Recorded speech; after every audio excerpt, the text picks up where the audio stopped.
இயேசு உங்களை நேசிக்கிறார். இந்த நாள் வேதாகம தியானத்திற்கு உங்களை அன்புடன் அழைக்கிறேன். நீங்களும் ஆதி முதல் என்னுடனே கூட இருந்தபடியால் எனக்கு சாட்சிகளாயிருப்பீர்கள்.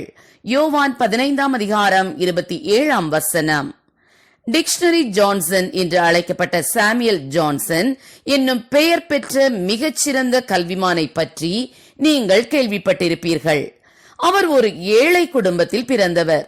அவருடைய தகப்பனார் பழைய புத்தகங்களை எல்லாம் கட்டி தலையிலே வைத்து சந்தைக்கு கொண்டு போய் விற்று அதில் கிடைக்கிற பணத்தை கொண்டு குடும்பத்தை நடத்தி வந்தார். ஒரு நாள் அவருக்கு கடுமையான காய்ச்சல் வந்துவிட்டது. ஆகவே தன் மகனாகிய ஜான்சனை அழைத்து, மகனே, இன்றைக்கு என்னால் சந்தைக்கு செல்ல முடியவில்லை, கடுமையான காய்ச்சலால் அவதிப்படுகிறேன். நீ இன்றைக்கு இந்த புத்தகங்களை சந்தைக்கு கொண்டு போய் நல்ல விலைக்கு விற்று பணத்தை கொண்டு வா என்று சொன்னார். வாலிபனாயிருந்த ஜான்சனுக்கு அப்பாவுக்கு உதவி செய்ய வேண்டும் என்ற ஆசை இருந்தது. அதே நேரம் சந்தையில் போய் விற்றால் தன்னோடு படிக்கிற நண்பர்கள் கேலி செய்வார்கள் என்கிற வெட்கம் காரணமாக ஜான்சன் போகாமல் இருந்து விட்டார். இதை அறிந்த தகப்பனார் அந்த கடுமையான காய்ச்சலிலும் புத்தகங்களை தலையின் மேல் சுமந்து கொண்டு தள்ளாடியபடியே நடந்து சென்றார்.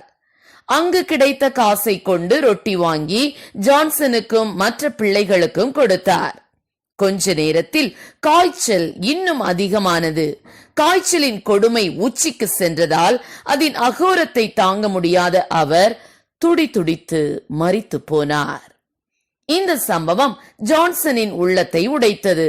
நடந்த காரியத்தை அவரால் தாங்கிக் கொள்ளவே முடியவில்லை. அந்த காட்சியை நினைத்து பல மாதங்கள் அழுதார். முடிவில் ஒரு நாள் தன் தலையிலே புத்தகங்களை சுமந்து கொண்டு போய் அந்த சந்தையின் வீதிகளிலே வைத்து விற்க ஆரம்பித்தார். எல்லாரும் அவரை பார்த்து ஆச்சரியப்பட்டு, ஜான்சன் ஏன் இப்படி புத்தகம் விற்கிறார் என்று கேட்டார்கள். அதற்கு ஜான்சன் கண்ணீரோடு, இது என்னுடைய பிராயச்சித்தம்.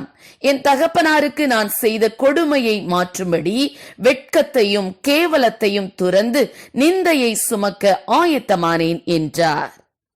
ஆம், எனக்கு அருமையானவர்களே, உங்களுக்காக சிலுவை சுமந்த இயேசு கிறிஸ்துவுக்காக சாட்சி பகர நீங்கள் ஒருபோதும் வெட்கப்படாதிருங்கள். நீங்களே எனக்கு சாட்சிகள் என்று இயேசு கிறிஸ்து அன்போடு சொல்லியிருக்கிறார். அவர் உங்களுக்காக மரித்து அடக்கம் பண்ணப்பட்டு உயிர்த்தெழுந்தார். இதற்கு நீங்கள் சாட்சிகள். இயேசு இன்றைக்கும் ஜீவிக்கிறார், இன்றைக்கும் அற்புதங்களை செய்கிறார் என்பதற்கு நீங்கள் சாட்சிகள்.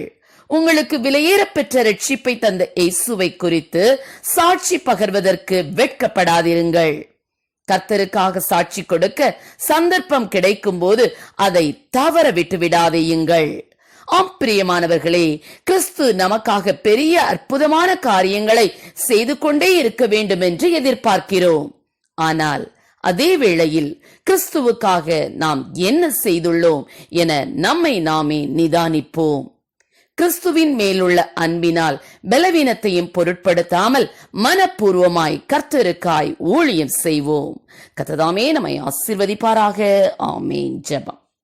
எங்களை அதிகமாய் நேசித்து வழிநடத்துகிற எங்கள் அன்பே பரலோக பிதாவே, எங்களுக்காக ஆண்டவரை அடிக்கப்பட்டு பாடுபட்டு ஆண்டவரை சிலுவை சுமந்து எங்களுக்கு கர்த்தா விலையேறப்பட்ட ரட்சிப்பை கொடுத்தீரப்பா. ஆண்டவர், நாங்கள் அதை நினைத்து உமக்காக இதையாகிலும் செய்வதற்கப்பா ஆண்டவரை தாழ்ந்துகளை பிரயோஜனப்படுத்துவதற்கு வெட்கப்படாமல் சாட்சி பகர்வதற்கு என் தேவநல கிருபைகளை கொடுப்பீராக ராஜா. ஆண்டவரே ஸ்தோத்திரம் ராஜா. என்னை கனம் பண்ணுகிறவனை நானும் கனம் பண்ணுவேன் என்று சொல்லியிருக்கிற தகப்பனே, உம்மை நாங்கள் எல்லா இடங்களிலும் உயர்த்தக்கூடிய கிருபைகளை கொடும். ஆசீர்வதியும். இயேசுவின் நாமத்திலே ஜெபிக்கிறோம் நல்ல பிதாவே. ஆமென்.